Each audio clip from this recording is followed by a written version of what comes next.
da ceia, tudo, então vamos passar.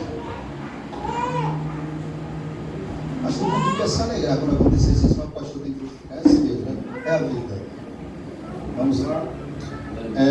A mensagem de hoje é o culto que não agrada a Deus. Nós chamamos, hoje eu acabo ela. E domingo a correria acabou, mas vou continuar, porque agora tem casa embaixo. Mas vai ser algo muito rápido. Aí já acabou. Vamos lá. O culto que não agrada a Deus. Levítico, capítulo 10.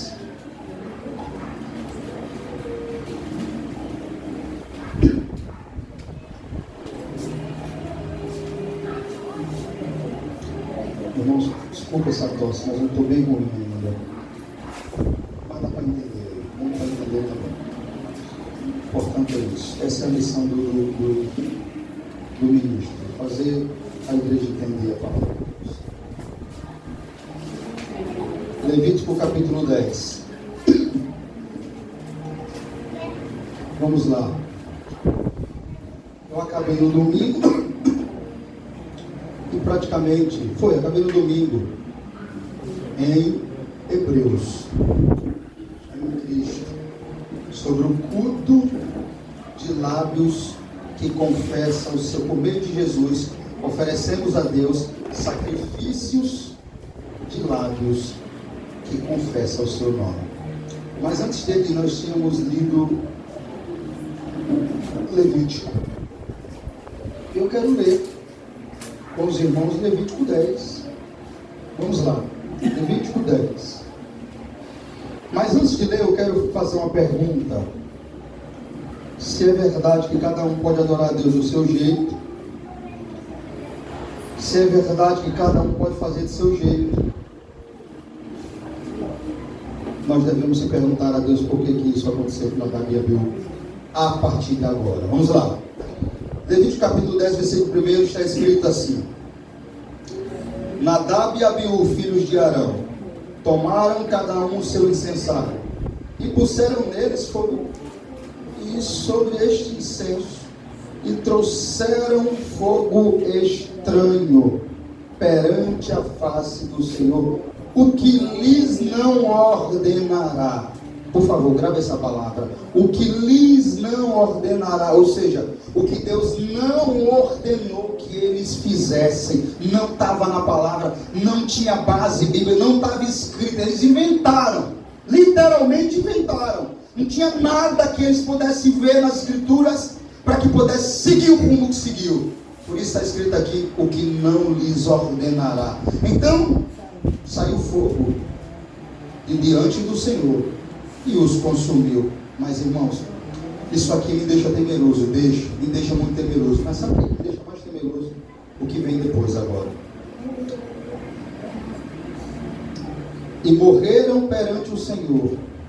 Versículo 3. Falou Moisés a Arão: isto é o que o Senhor disse: mostrarei a minha santidade naqueles que se cheguem a mim, e serei glorificado diante de todo o povo. Porém Arão se calou. Irmãos, isso é muito forte. E no século que vivemos, hein? E cada um faz do seu jeito. E fogo estranho, você tem visto fogo estranho por aí? É o que mais temos visto, né? Fogo estranho. E o que é fogo estranho?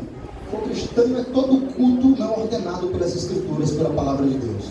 Todo movimento de culto que o homem inventou, toda ordenação que levanta culto que o homem inventou. Como por exemplo, o que é que tem causado muito fogo estranho? O levantamento de mulheres sendo pastoras. Você acabou de ler aqui, por isso eu pedi que vocês detalhassem aquilo que lhes não ordenará. Pois é, não está ordenado na Bíblia que a mulher deve ser pastora. Não encontramos isso. Mas encontramos milhares de pastoras, bispas e apóstolas até. Mas a pergunta é: de onde saiu isso? De que mato saíram esses bichos? Nós podemos dizer assim, sabe por quê? Eu estou dizendo isso, e que mata esses bichos.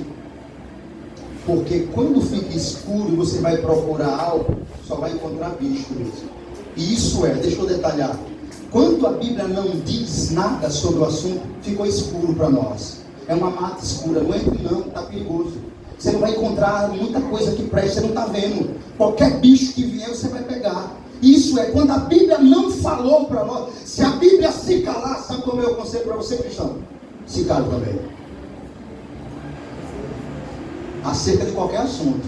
Não tente inventar ou fazer qualquer tipo de coisa só para basear a sua ideia ou algo parecido. Isso é geral, irmãos.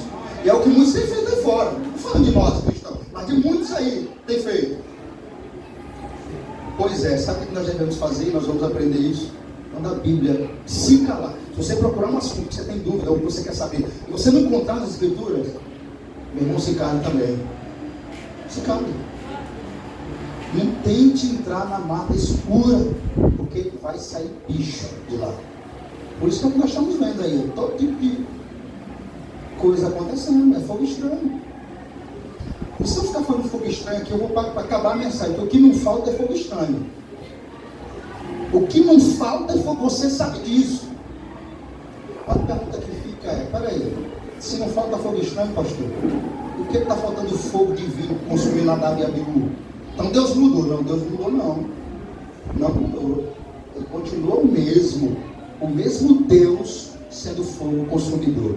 É tanto que isso fica claro no Novo Testamento para nós. Deus matou Ananias e Safira, porque zombaram do Espírito Santo, mentiram contra o Espírito Santo. Morreu o casal. Olha, quem matou? Deus matou. Eu não quero apresentar aqui um Deus que mal. Não, Deus da Bíblia mata, continua sendo santo e continua sendo amoroso. Sabe por quê? Porque o único que pode matar é Ele, porque Ele é o dono da vida. Deus é o único que mata e não se torna assassino. Por quê? Porque Ele é o dono daquela vida. Eu não posso não. Porque se eu matar alguém, eu sou um assassino. Porque aquela vida não me pertence. Eu tirei a vida do meu próximo. Agora, se Deus matar, Ele matou o que é dele. Deus criou aquele homem. Deus deu o fôlego de vida. Ele só fez tirar o que é dele. Como diz Salmos, tira-lhe o fôlego. E o homem cai morto. Você entende, irmãos? O Deus da Bíblia não mudou. Nadab e Abiú decidiram oferecer um culto estranho. Irmãos, esse tema ele tem edificado tanto a minha vida. Eu tenho procurado ser o mais correto, não vou dizer perfeito, para não tentar mostrar uma santidade aqui exagerada. Nunca foi a minha intenção e jamais vai ser. Não há super-homens aqui, eu já deixei claro isso. Todos nós somos miseráveis pecadores. E lutamos todos os dias contra o pecado. Mas isso não pode ser desculpa para você deixar de buscar ser santo. Isso não pode ser desculpa para você deixar de buscar ser correto, ser um sacrifício, fazer tudo conforme está na palavra. É isso que eu desejo fazer quando eu começo a ver Jonas, Nadab e Abiú. E mais, quando eu vejo Nadab e Abiú bêbados, pegando brasa de fora do altar e colocando no altar. Olha que algo aqui. Deus os matou por causa disso. Por quê, pastor? Porque eles tirou, observe, eles tirou de fora e colocou dentro. Isso é colocar a mão. Isso é tentar você mexer no culto de Deus. Você tentar ajudar Deus a dirigir o seu próprio culto. Por que isso se torna profano? Porque nós somos pecadores. Por que é da brasa do altar? Porque Deus a santificou para isso. Deus a santificou. Todos os materiais do altar foram santificados para a sua glória. Tudo aquilo ali é santo. Se o homem tentar inventar e tirar de fora para dentro, o que vai acontecer? Ele profana o culto que é santo a Deus. É claro isso. Só é você olhar a ideia de tirar fogo de fora. Não precisava. Deus já disse como quer ser adorado, do próprio altar dele. Porque essa é a garantia que Ele mesmo vai receber o nosso culto. Ele ordenou. O que fazemos? A partir do momento que você inventa, perceba, adulteramos o culto.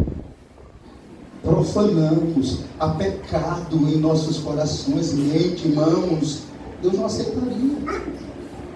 Agora Deus aceita nosso culto por quê? Porque por intermédio de, está lá em Hebreus, por meio de Jesus Cristo, olha, perceba isso, oferecemos a Deus sacrifício de lábios, que é o fruto de lábios que confessa o seu nome, por meio de Cristo. Apocalipse está escrito que quando os nossos louvores chegam e as nossas orações, não vai direto para o trono, passa por Cristo.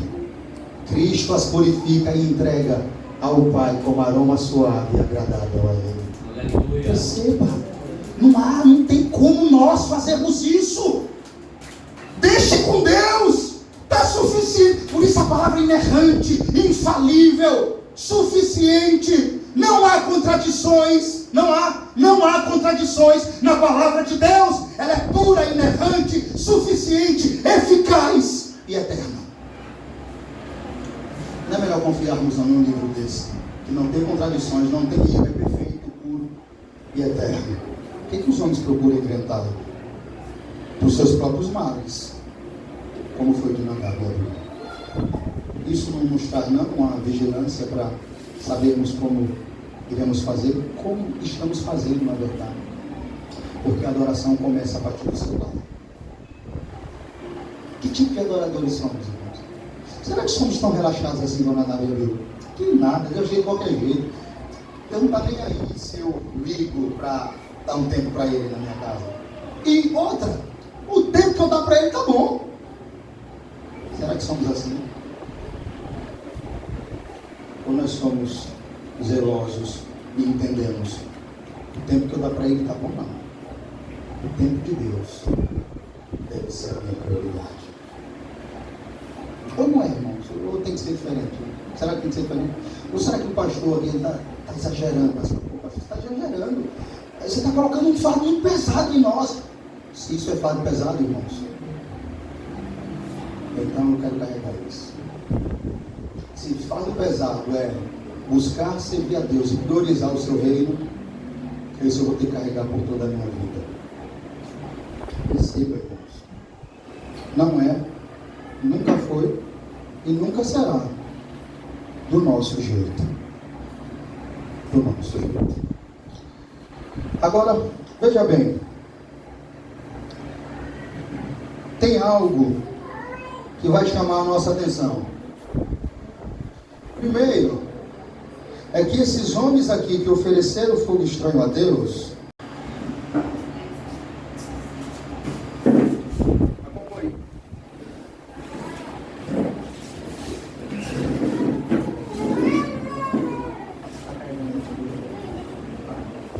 irmãos, esses homens, escute bem o que eu vou mostrar aqui agora, e é de fundamental importância. Esses homens que acabaram de tentar inventar uma forma de culto para adorar a Deus, que ofereceram fogo estranho a Deus, antes de oferecer fogo estranho a Deus, tiveram o privilégio de ser chamado, separado pelo próprio Deus para subir no Monte Sinai e contemplar a glória de Deus. Esses homens que você viu Deus matar aqui, eu vou mostrar a vocês o privilégio que Nadab e Abiú teve antes de serem consumidos pela ira de Deus. Esses homens tiveram o privilégio de comerem e beberem na presença de Deus. Vejam comigo aí o texto, Êxodo capítulo 24. Êxodo capítulo 24.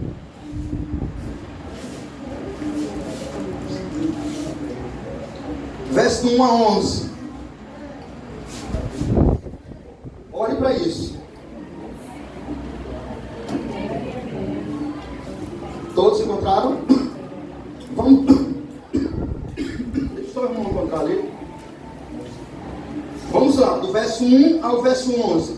Está escrito assim: disse também Deus a Moisés: sobe ao Senhor tu e Arão e Nadab e Abiú e 70 dos anciões de Israel, e adorai de longe. Só Moisés se chegará ao Senhor. Vamos lá. Os outros não se chegarão, nem o povo subirá com ele. Eu, pois, Moisés, referiu ao povo todas as palavras do Senhor e todos os estatutos. Então todo o povo respondeu a uma voz e disse: tudo o que falou o Senhor, faremos. Moisés escreveu todas as palavras do Senhor, e tendo-se levantado pela manhã, de madrugada, erigiu um altar ao pé do monte, e 12 colunas, segundo as 12 tribos de Israel. E enviou alguns jovens, os filhos de Israel, os quais ofereceram ao Senhor holocaustos e sacrifícios pacíficos de novilhos. Moisés tomou metade do sangue e o pôs em bacias, e a outra metade aspergiu sobre o altar, e o tomou o livro da aliança, e o leu, e leu ao povo, e eles disseram: tudo o que falou o Senhor, faremos e obedeceremos. Então tomou Moisés aquele sangue e o aspergiu sobre o povo, e disse: eis aqui o sangue da aliança que o Senhor fez convosco, a respeito de todas estas palavras. Agora, 9. E subiram Moisés e Arão, e Nadab e Abiú, e 70 dos anciões de Israel, e viram o Deus de Israel,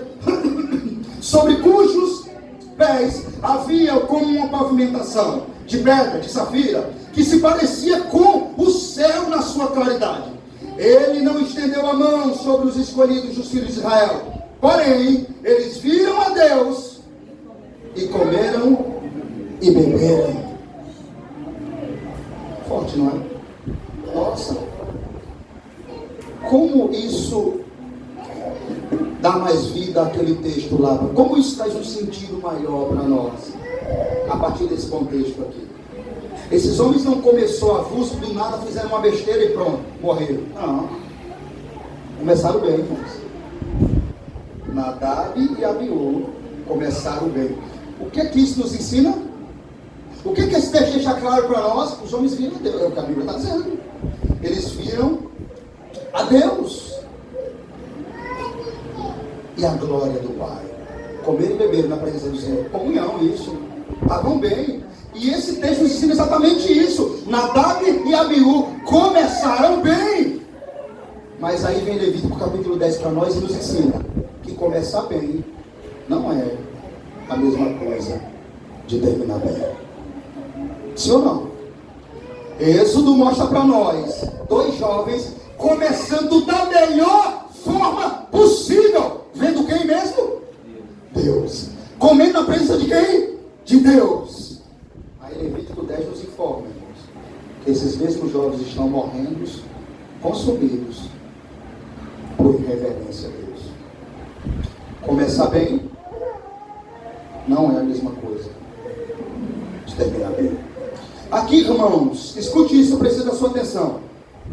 Aqui nesse texto de Levítico 10, que abrimos antes do Êxodo, nós temos um texto chave para explicar o que a Igreja Reformada chama de princípio regulador do culto. O que é o princípio regulador do culto, irmãos? O princípio regulador do culto nos lembra que o que fazemos na adoração deve ser sempre ordenado por Deus, e não por homens, e não por invenção humana, e não por emocionalismo, e não por experiências misteriosas que o homem teve, revelações extras bíblicas. Tudo bem que alguém possa ter uma sua descrença acerca disso. Eu creio que Deus usa pessoas como Ele quer, mas a maior revelação está aqui, revelada, é a palavra de Deus. Nenhum está acima dessa. Então o princípio regulador do culto nos lembra. E o que é que o princípio regulador faz? Regula o culto. Mostra até onde o ministro pode ir, o pastor a igreja. Mostra certinho como é a adoração. Mostra que o ministro ele não é dono do culto. O princípio regulador do culto mostra que o ministro é tão servo como aqueles que estão ouvindo. Mostra que ele está ali também para servir a Deus, a serviço a Deus, e sendo fiel a Deus, ele será fiel à sua congregação. O princípio regulador do culto regula o ministro, irmãos. Mostra que ele não está ali para fazer gracinha, contar piadinha no púlpito. Ele está ali para pregar a palavra de Deus, ser fiel a Deus, ser fiel à congregação e à palavra de Deus. Por isso, irmãos, nós temos uma história linda dos reformadores, todos eles criam nisso. E seguia isso à risca, princípio regulador de culto. É a Bíblia que manda no ministro e diz como ele vai se comportar no culto. Não é ele que diz a Bíblia. Costuma dizer sempre, irmãos, não é você que fala a Bíblia não, meu irmão. É a Bíblia que fala você. Escute ela. Tem gente que está se chegando na Bíblia, falando a Bíblia. Não, a Bíblia diz, não quero assim. Não aceito, está falando a Bíblia. Enquanto, na verdade, ela devia ouvir a Bíblia. Nós ouvimos a Bíblia. Nós não falamos a ela. Ela fala a nós. E nós a ouvimos. Então, o princípio regulador do culto. Lembre, guarda. Nos lembra o quê? Que o que fazemos na adoração deve ser sempre ordenado por... Isso aqui lhe guarda, cristão. Isso aqui lhe guarda, lhe concebe de qualquer tipo de heresia, qualquer tipo de invenção, qualquer tipo de pregador que surgir aí, porque tem uma revelação nova. Simplesmente não pergunta assim, meu irmão, essa revelação está de acordo com a Bíblia? Paulo fez isso aí quando se fala de culto. Não, porque é um mistério de Deus. Não, tudo bem, mistério, irmão. Mas referente ao culto. Paulo fez, Timóteo fez, João fez. Quem fez? Ninguém. Então eu não creio, irmão, nessa sua revelação. A Bíblia me impede de eu crer. Desculpe, meu irmão, não é que eu queira lhe ofender, mas eu sou cativo. A minha mente é cativa. Como dizia Lutero, a palavra de Deus. Se ela me falar, por mais que você berre aqui, eu não vou acreditar em você. Nós que somos reformados, calvinistas em geral, entendemos que existe um princípio nas Escrituras que regula não só o culto, mas todas as áreas das nossas vidas. Todas, ou não é? Existem princípios reguladores na Bíblia que regulam todas as áreas da nossa vida. Quer ver? No falar, quando a Bíblia fala de falar, tem ou não tem texto que diz para nós que quando for falar, tem que guardar o quê? A língua. E quando falar com o quê? Com graça. De modo que haja edificação para quem ouve. No ouvir, a Bíblia diz que nós temos que ser atentos para ouvir. Em tudo há princípios. Maridos, há princípio para maridos. Mulheres, há princípio para mulheres, para esposas. Filhos, há princípio para filhos. Pai, há princípio. Há princípios na Bíblia para todo tipo de comportamento humano na face dessa terra. Perceba, a Bíblia regula. Agora tem gente que se incomoda um pouco, sabe? Quando ela percebe que a Bíblia está regulando as ações dela. Tem gente que ama isso. Adora a Deus, porque sabe que é o amor do Pai. Deus está cuidando dela de modo que não quer que ela se perca. Se todo mundo entendesse que quando é exortado, é porque Deus ama tanto ela, que sabe que se deixar ela por si mesmo, se entregar a ela mesma, ela vai se perder, e por isso Deus tira, Deus toca, Deus quebranta, Deus fala, Deus exorta, porque Ele ama e quer salvar. Veja, irmãos, como eu disse, existe um princípio regulador do culto para todas as áreas das nossas vidas, principalmente na adoração, nos ensinando que o que Deus não está ordenando. Onde é que eu acho isso aqui que eu estou acabando de dizer? Onde Deus não está ordenando. O que foi que acabamos de ler em Levítico? E eles ofereceram um sacrifício que Deus não lhes ordenava. E o que o princípio regulador do culto faz? Nos ensina que o que Deus não está ordenando, nós não devemos fazer. É simples. Simples. Esse princípio regulador nos traz os elementos de culto também. Escute isso, cristão. Esse princípio regulador nos traz os elementos de culto. E os que são os elementos de culto, pastor? Aqueles que encontramos claramente revelado nas próprias Escrituras. São aqueles que de maneira nenhuma, jamais, pode faltar no momento da adoração. E eu estarei falando para a igreja de maneira simples o que é isso na prática. Princípio regulador do culto é aquilo que não pode faltar no culto. Isso é a leitura das Escrituras com o santo temor. Escute bem isso. Isso é importantíssimo para nós, para ser dito aqui. Preste bem atenção. Isso talvez vai mudar o seu entendimento. eu tenho certeza que vai lhe mostrar que tem coisas que estamos simplificando, que jamais devemos simplificar. Observe bem, vá acompanhando o raciocínio para você entender. Princípio regulador de culto. Primeiro, leitura das Escrituras. Mas eu podia parar aqui. Leitura das Escrituras. Mas não é só leitura das Escrituras. Cristão, é leitura das Escrituras com o santo temor.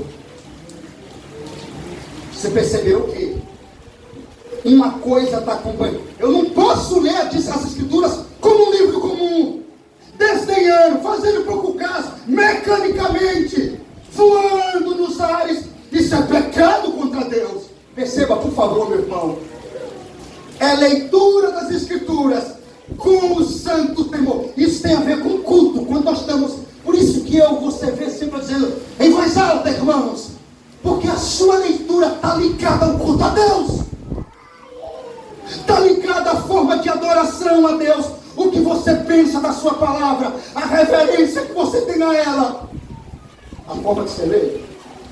Muitas vezes isso não quer dizer, irmãos, que quem é alto ou baixo, isso mostra uma espiritualidade maior, para não parecer que eu estou dizendo isso. Mas o que eu estou dizendo é, a Bíblia, quando fala de ler as Escrituras, acompanha o santo temor também. E olha se isso está importando o sério de ver. Quando é que você vê alguém dizendo assim, você vê muito dizer assim, lê as Escrituras, mas está faltando, irmão, vem cá, volte aqui, eu errei. Leia as Escrituras. Mas quando abrir esse livro aqui, abra, sem turbiar no pensamento. Eu estou abrindo a palavra de Deus. E aí agora vá nesse pensamento. Em cada versículo que você estiver lendo, Deus está falando comigo. É assim, irmão, quando você está lendo. Para ver se ele é assim, é texto bacana esse. Mas nem para pensar que Deus está falando comigo. Essa palavra é inspirada, infalível, inerrante. O Espírito de Deus escreveu essa palavra. Então, se Deus escreveu, Ele mesmo está falando comigo. Como eu vou responder essa palavra? Quando não há santo temor na leitura, também não há santa resposta a ela. Vou repetir, grave isso. Quando não há santo temor na leitura, também não há santa resposta a ela. Não há. Se você lê essa palavra com santo temor, entendendo Deus está falando comigo, logo vai haver santo temor para você dizer, como aplicar isso na minha vida também. Então, primeiro ponto, eu pedi até que os irmãos trouxessem um caderno, porque isso é ponto para se anotar. Isso é ponto para se anotar. E para não esquecer. Irmãos, os puritanos focavam tanto. Se você colocar no YouTube, princípio regulador do culto, ver os puritanos, vai dizer assim, que tema o pastor trouxe na igreja.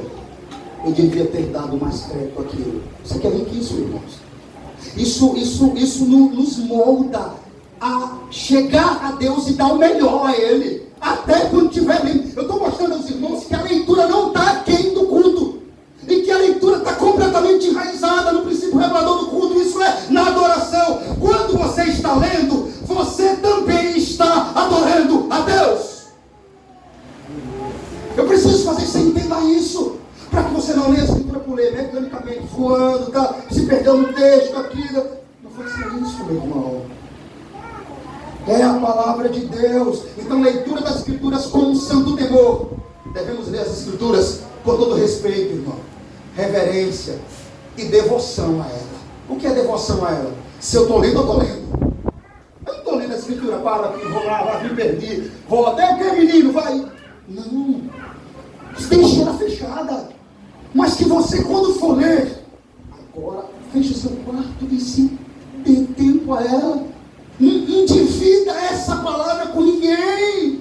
Perceba como nós fazemos isso. Abrimos a Escritura de qualquer jeito, em qualquer ambiente, em qualquer situação, mesmo sabendo que vai ser favorável. Se você está vendo, vai haver alguma coisa para atrapalhar naquele momento, que não vai deixar você ter atenção que essa palavra merece. Não faça naquele momento.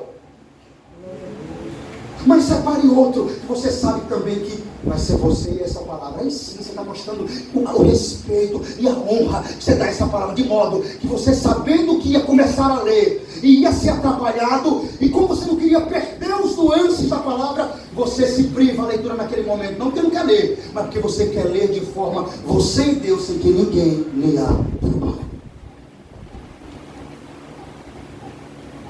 Fala a verdade, irmãos. Pastor, você está falando de coisa aí que nem passava pela minha mente. Quantas vezes nós pegamos a Bíblia, hein? Principalmente em casa, com os nossos meninos, né? Pois é, meu irmão. Está vendo como o culto vai muito mais além? Nós já vamos louvar a Deus, irmãos, por ensinos como esse. Oxalá, glória a Deus. Oxalá que isso fosse ensinado em muitas outras igrejas. E não me glorio com isso, porque não, esse ensino é meu. Não é meu. Eu não sou um super-homem, eu não estou passando algo para vocês aqui novo. Não, e nem tão pouco me glorio, não tenho como me gloriar. Eu me alegro de trazer essas informações para a congregação, para que você, meu irmão, tenha uma adoração mais santa, uma leitura mais reverente, uma leitura mais devota a Deus. Algo que, seja sincero, estamos pecando muitas vezes. Estamos pecando. Admita você ou não, essa é a verdade. Quantas vezes você abre aqui esse livro aqui? Esse livro não é um livro de geografia não, irmãos. De história, matemática, é bom, é pré-estudo, mas não é. Não é um livro de qualquer conto de historinha, não. Entenda, por favor. Você abriu esse livro aqui, olha o momento que você vai abrir ele.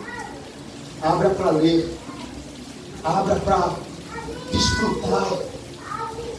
Em devoção. E não abrir um texto aqui, mesmo sabendo que o contexto não é favorável. Mesmo sabendo que vai haver atrapalhação, você não vai ter concentração, e vai fechar o texto, e vai abrir. Não faça isso, meu irmão. Não faça isso. Essa palavra é santa. Vamos lá. Respeito, reverência, devoção a ela. Mas por quê, pastor? Por que eu tenho que gravar tudo isso? Estou achando muita coisa aí. Quer dizer que eu tenho que ler a palavra com respeito, santo temor, reverência e devoção a ela. Por quê? Eu posso responder isso rápido. Porque é a palavra de Deus. É o bastante ou não? Não é ler por ler, irmãos. Não é ler por ler. Segundo princípio regulador do culto. Escute isso, preste atenção. Que Deus deixou escrito nas Escrituras. Segundo princípio regulador do culto, que Deus deixou escrito nas suas Escrituras. O que é? A sã pregação da palavra e a consciente atenção a ela. Escute, com isso aqui pega muito de nós. Vou repetir, para que ninguém se perca. Segundo princípio regulador do culto, a sã pregação, mas para por aí, pastor. A sã pregação é mesmo, o pastor tem a obrigação de pregar todo domingo. É verdade, o pastor tem a obrigação de pregar e você tem a obrigação de ouvir. Está pensando que a obrigação é só do pastor que prega aqui? Não. Sabe por quê? Escute, nas Escrituras, segundo o princípio regulador do culto, a sã pregação da palavra e a consciente atenção a ela. Não é só o pastor pregar, tem que haver a consciente atenção da palavra a ela. Eu sei, irmãos, que eu entendo que por vezes vai haver situações que você vai se distrair por causa de uma criança, outra, mas tem vezes que eu mesmo se dou longe de fazer isso. Eu mesmo estou ouvindo a palavra sendo pregada, mas do nada me distraio com o menino. Eu mesmo busco o menino para beijar, para chamar a atenção dele em meio ao culto. Escute, vou repetir, para que isso não pareça legal. É normal e vai acontecer. É difícil em meio a um culto, uma hora ou outra, não haver uma distração, que a criança vai, chora e abraça. Mas o que não pode acontecer em meio ao culto, eu buscá-lo esquecer da palavra para fazer carinhos a ele, sabendo que isso vai chamar a sua atenção, e ele vai se voltar para mim, e eu vou ter que dar mais tempo para ele, e eu esqueço de Deus, da sua palavra. Isso é pecado, irmãos. Isso é pecado que talvez você nunca ouviu, não é? Pois é, pecado.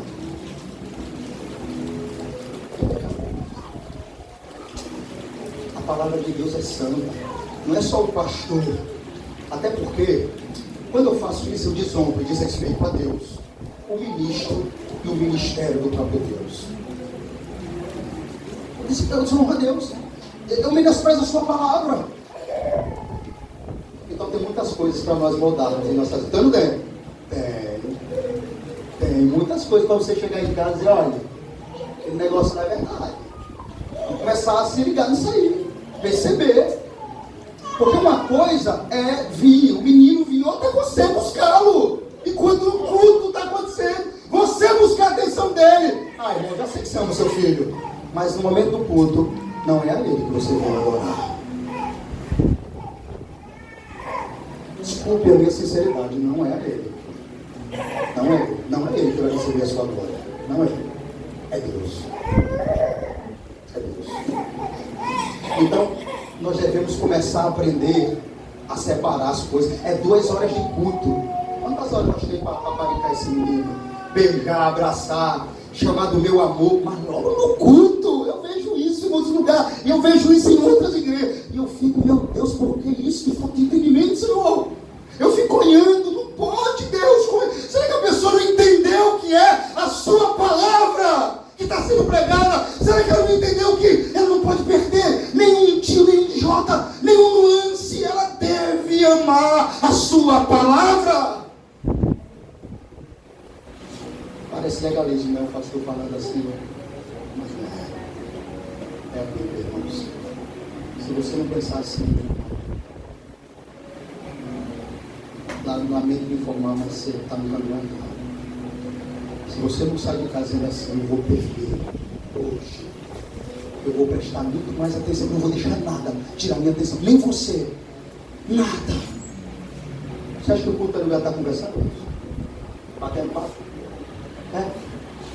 Não, irmãos, o culto é lugar de você, meu Deus do céu, o que é que está... Você não me entendeu ainda? Veja, eu pensei, eu só estou mostrando a igreja que nós se comportamos às vezes como alguém que não conhece a Deus. Se você vem para a igreja e faz essas coisas que eu acabei de dizer, busca o seu filho, a atenção dele, perde o nuance da palavra, depois volta, e a palavra já falou algumas coisas que talvez todos nós precisamos ouvir. Deus falando, irmãos, a Bíblia aberta é Deus falando. Você percebe? Aí eu vejo muitos casos, não estou falando da congregação aqui, mas já vi também, conversando. Super legal isso aí. Enquanto a palavra está sendo pregada. Por favor, meu irmão, se arrependa desse pecado. Você não veio aqui para conversar. Ah, é mesmo, pastor? Prove. Quando entrares na casa de Deus, guarda os pés.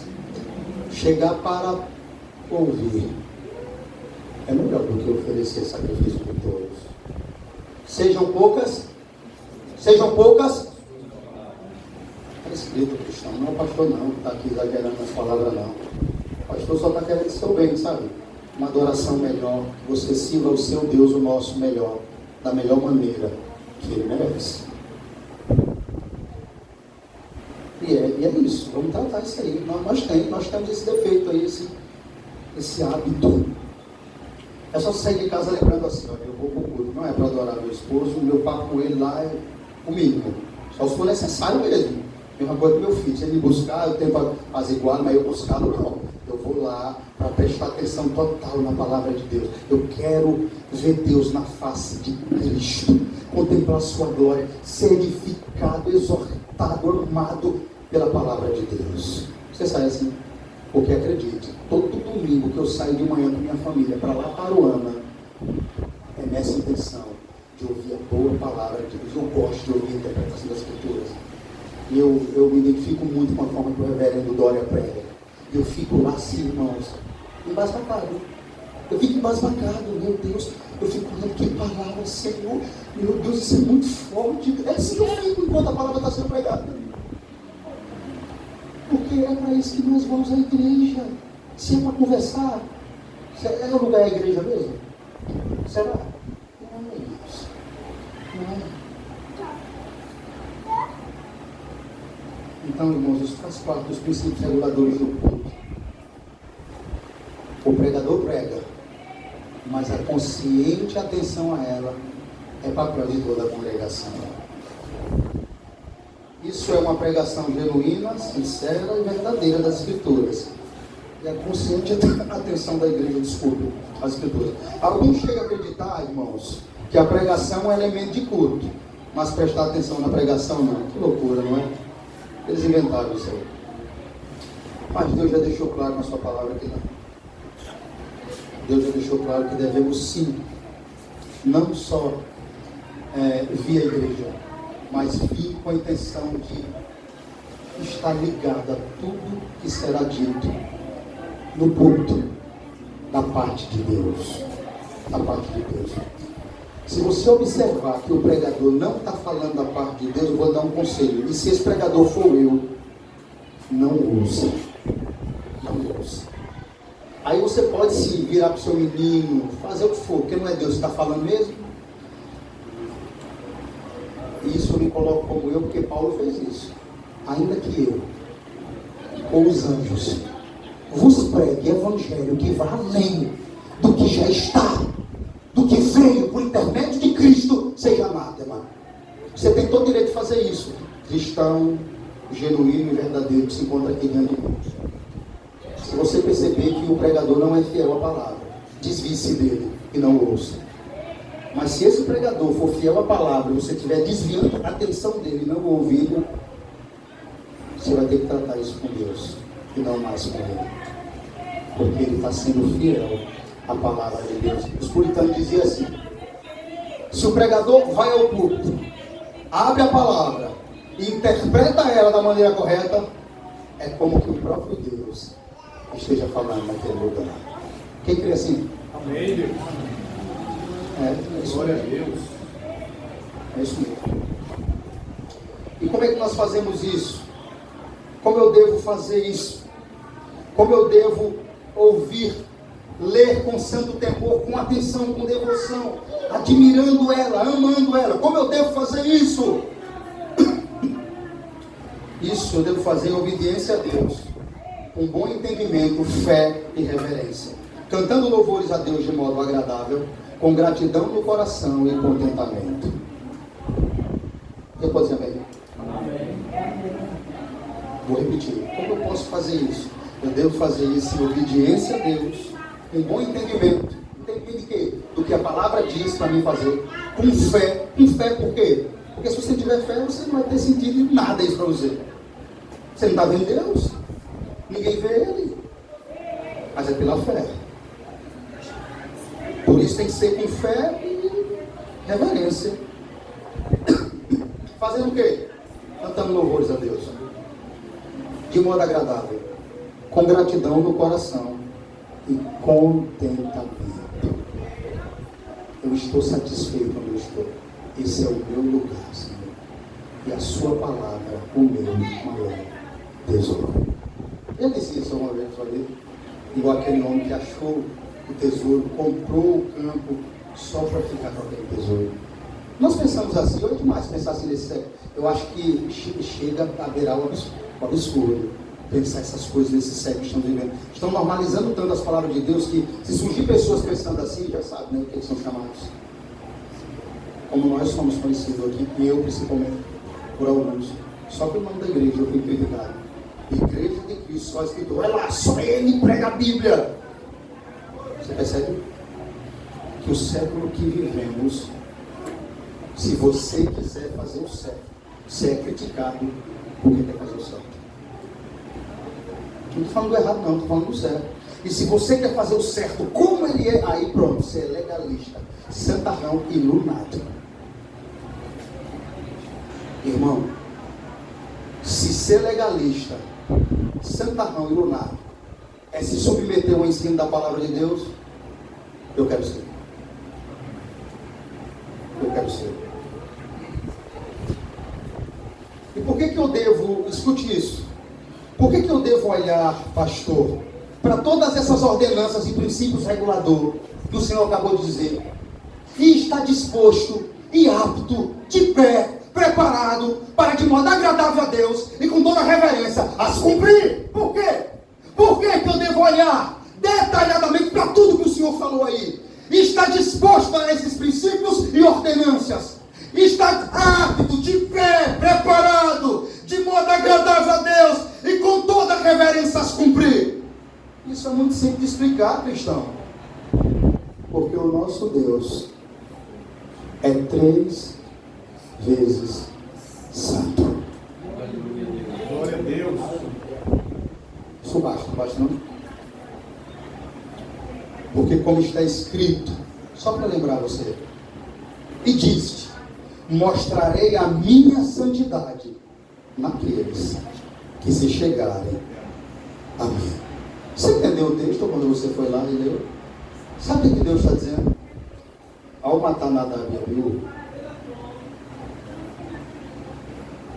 mediante a prestação de culto que eles trouxeram para mim, todos agora que vierem prestar culto a mim, vão lembrar que para me cultuar não pode ser do seu jeito. É isso que ele está dizendo de uma forma clara.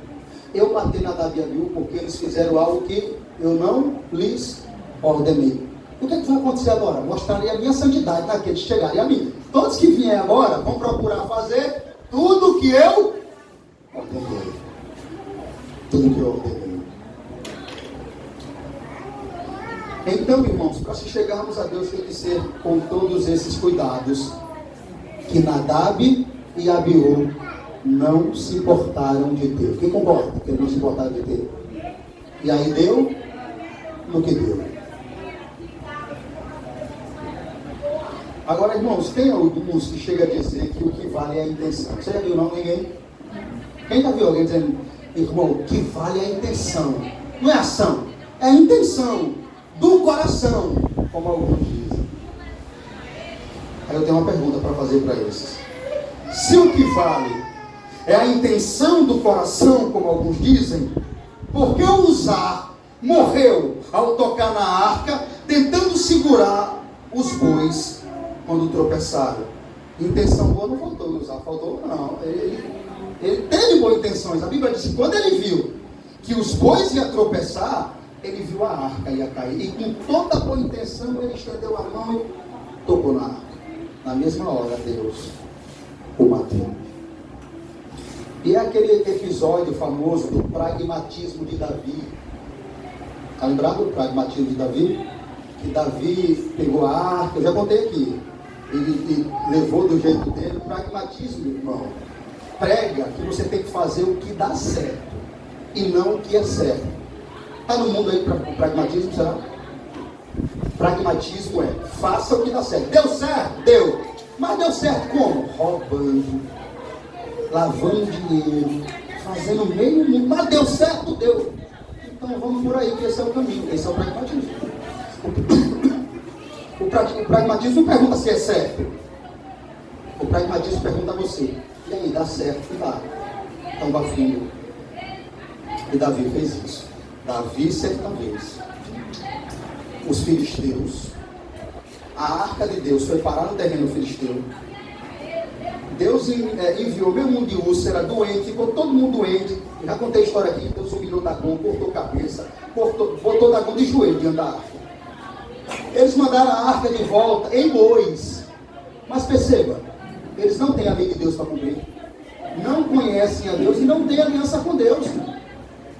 Até aí Deus não fez nada com eles acerca do ato deles. Porque não é com eles que Deus tem uma aliança, mas com Israel. Então eles botaram a arca em bois novos, diz a Bíblia, e a arca chegou até o território israelita. Tudo bem aí. Davi ficou sabendo como foi feito o negócio e disse, rapaz, se deu certo com os filisteus, vai dar certo com Israel também. Sabe o que é que Davi fez, igreja? A mesma coisa. Botou a arca em bois novos e olha, saiu dançando em Israel. Mas era uma festa, você precisava ver. Uma festa, dançando, festejando, tamborim, pandeiro. A coisa estava maravilhosa. E a arca indo em boi. Só que a festa só era na terra, irmãos. Deus não estava em festa no céu, não. De repente, o boi tropeçou. E aí vem agora Uzá. Entra Uzá. Davi, irmãos, verdadeiramente, é o maior culpado dessa história. Ele era o cabeça de trazer o culto a Deus naquele momento. O cabeça de ministrar o culto era o sacerdote. Só que naquele momento era ele que estava na frente ali do culto. Ele devia ter cuidado de fazer como a Bíblia manda. Agora perceba, Davi olhou para o que deu certo, não para o que é certo. E isso se tornou um pragmatismo de Davi. A arca tropeçou, Uzá, com boa intenção, tocou e Deus o matou. Então, isso fica claro para nós, por quê?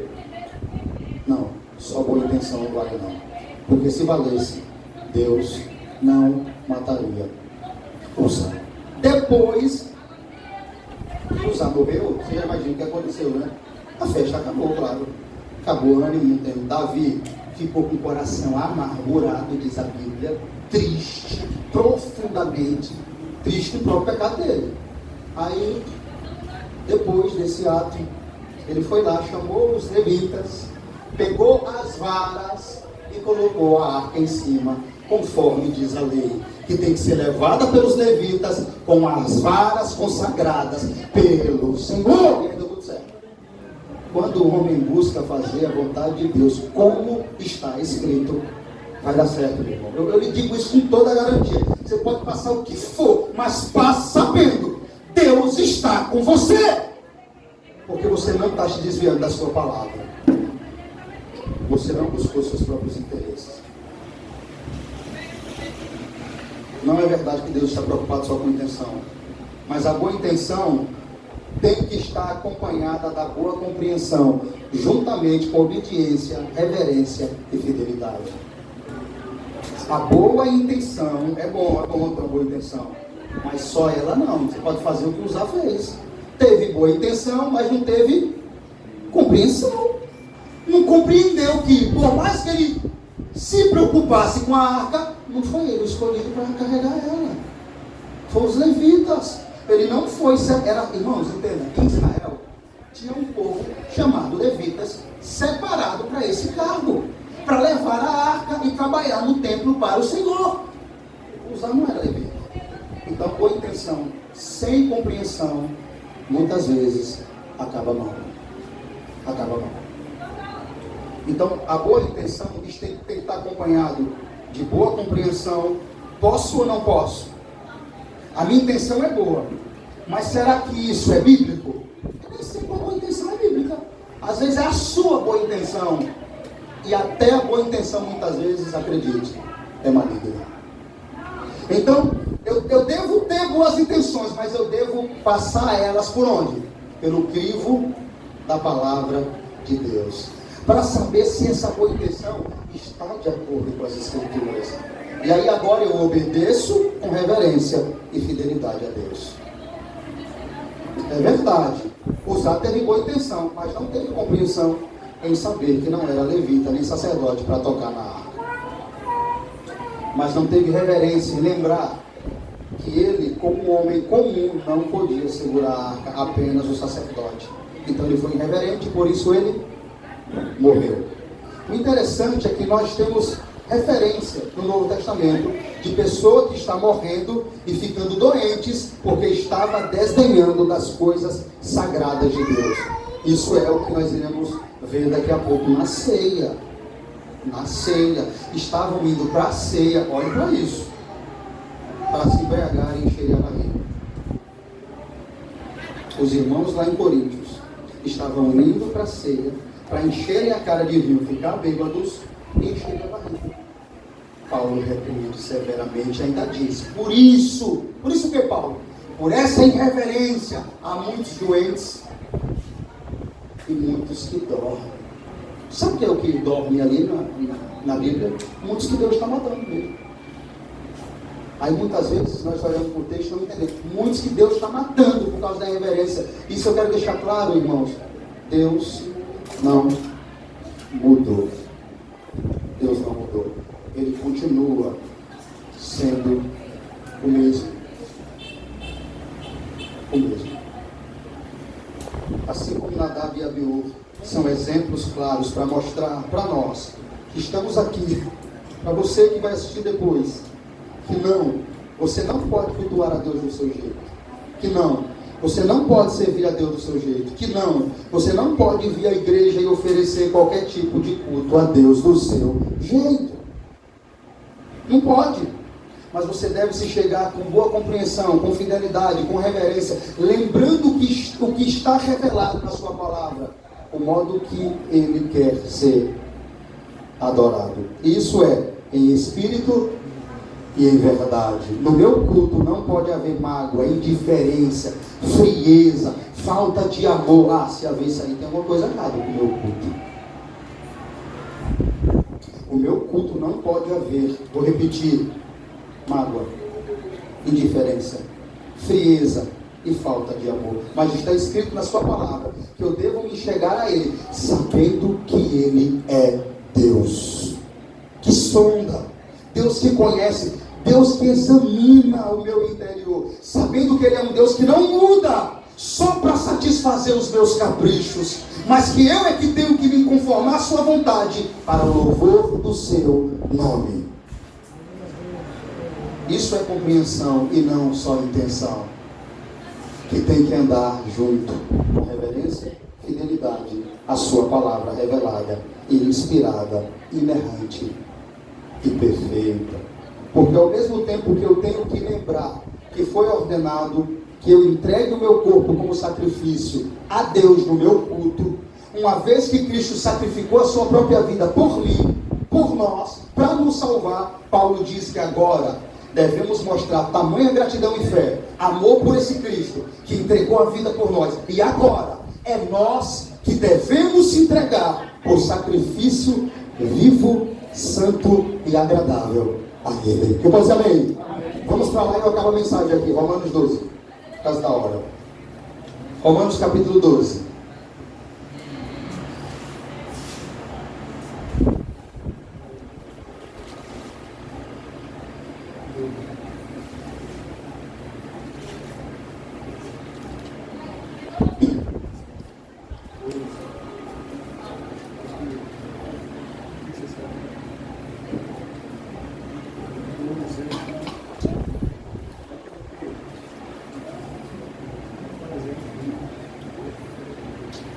Vamos lá? Romanos 12. E eu finalizo com as últimas aplicações para a glória do nosso Deus e nós vamos ministrar a Santa Ceia.